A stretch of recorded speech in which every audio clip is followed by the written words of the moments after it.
सिवान के इस मुस्लिम नेता को राजद ने प्रदेश में दिया बड़ी जिम्मेवारी। प्रदेश महासचिव बनते ही महबूब आलम ने हिना साहब पर दिया बड़ा बयान। नमस्कार, आप देख रहे हैं आर लाइव बिहार। बिहार में होने वाले विधानसभा चुनाव को लेकर राजद काफ़ी एक्टिव हो चुका है। अपने एमवाई समीकरण को मजबूत करने के लिए सिवान के रहने वाले महबूब आलम को प्रदेश महासचिव बनाया है। बता दें कि महबूब आलम पूर्व में सिवान से एमएलसी का चुनाव लड़ चुके हैं और उसी को ध्यान में रखते हुए राजद ने इनको कहीं ना कहीं प्रदेश में बड़ी जिम्मेवारी दी है ताकि अपना एमवाई समीकरण को मजबूत कर सके। आप तस्वीरों में देख सकते हैं कि महबूब आलम तेजस्वी प्रसाद यादव के साथ हाथ मिलाते हुए दिखाई दे रहे हैं। तो वहीं राजद के जो अध्यक्ष हैं जगदानंद सिन्हा, उनके हाथों से उनको लेटर पैड दिया जा रहा है प्रदेश महासचिव बनने के बाद।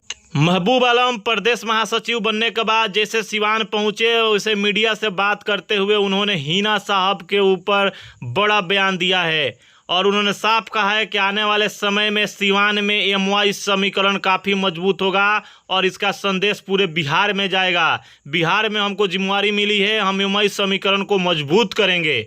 और प्रशांत किशोर के ऊपर भी कहीं ना कहीं महबूब आलम काफ़ी आक्रामक दिखाई दिए हैं और ज़ोरदार हमला भी बोले हैं।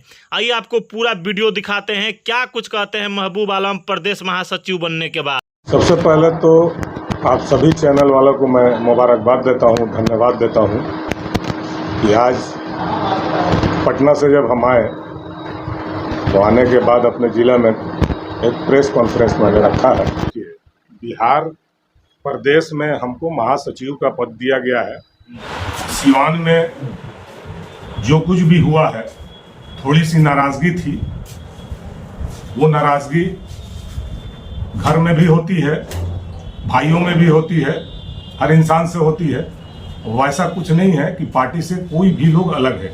एमवाई समीकरण जैसे था आगे भी जो है इससे ज़्यादा मजबूती में रहेगा, ये मेरा वादा है। और लोग जो है ना कटे नहीं हैं ना बटे हैं। अभी होने वाला जो विधानसभा चुनाव है उसको लेकर दिखाई दे रहा है कि सभी पार्टियां अल्पसंख्यक समाज के वोटरों को डेरा डंडा डाली हुई है, जिसमें प्रशांत किशोर भी नाम आ रहा है कि वो भी मुस्लिम समाज के लोगों को अपने तरफ खींचने का कोशिश कर रहे हैं। और लालू प्रसाद यादव ने भी हिना साहब से मुलाकात किए थे कि फिर से उनका घर वापसी हो जाए। आपकी क्या कुछ रणनीति रहेगा इस समीकरण को मजबूत करने के लिए? देखिए, सबसे बड़ी चीज़ ये है कि आप एक चीज़ मैं बता दूं आपको कि लालू यादव ने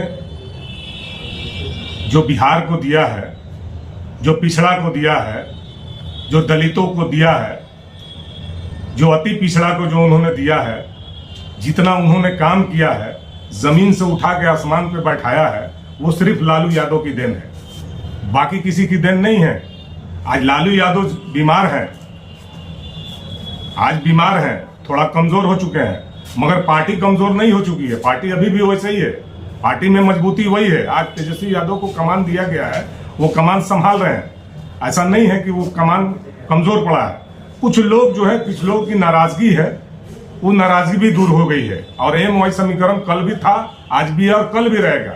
दूसरी बात आपको बता दें कि आपने प्रशांत किशोर जनसुराज ऐसे ऐसे कितने पार्टी यहाँ आ गए, ये लोग का कोई वजूद नहीं है। और मैं बता देना चाहता हूँ मुसलमानों को कि 2014 में वही प्रशांत किशोर ने क्या बोला है मुसलमानों के लिए, दलितों के लिए। उस दिन को याद कीजिए। वो बीजेपी का जो है ना एजेंट है, मोहन भागवत का आदमी है वो। मैं बता देना चाहता हूं आपके चैनल से। और एक भी मुसलमान भागने वाला नहीं है।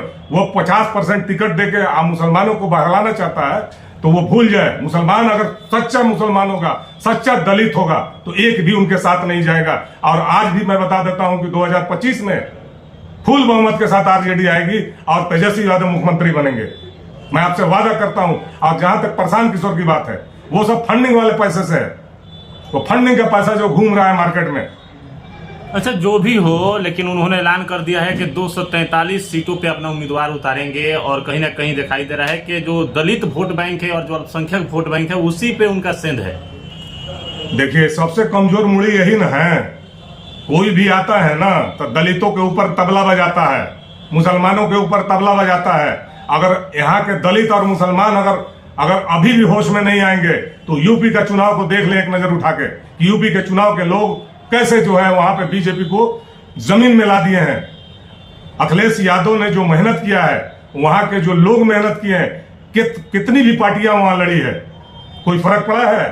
वही चीज बिहार में होने जा रहा है। ये कितना आसान परेशान आएंगे और जाएंगे, इनका कोई वजूद नहीं है। चलिए, विधानसभा चुनाव से पहले तेजस्वी प्रसाद यादव ने महबूब आलम को बहुत बड़ी जिम्मेवारी सौंपी है पूरे प्रदेश के लिए। क्या लग रहा है कि विधानसभा चुनाव में इस बार तेजस्वी यादव का सरकार बनेगा 2025 में? देखिए, मैंने आपको अभी बता दिया है कि युवाओं के धड़कन है, महिलाओं के, वो पूरे बिहार के महिला उनके साथ है, युवा महिला टोटल उनके साथ है। और तेजस्वी यादव 10 लाख नौकरी दिए हैं। इससे पहले का आप जो कोई भी लिस्ट उठा के देख लीजिए, आज तक किसी ने एक नौकरी नहीं दिया है। तो युवाओं के दिलों में बसते हैं।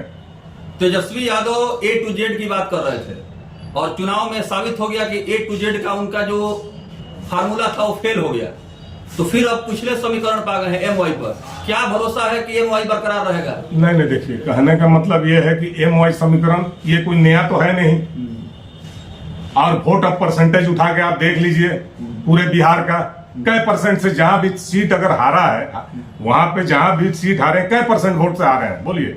यहाँ सारण का उठा के देख लीजिए, छपरा का उठा के देख लीजिए, वहां पे चुनाव जीता हुआ चुनाव को लोगों ने हरवाया है।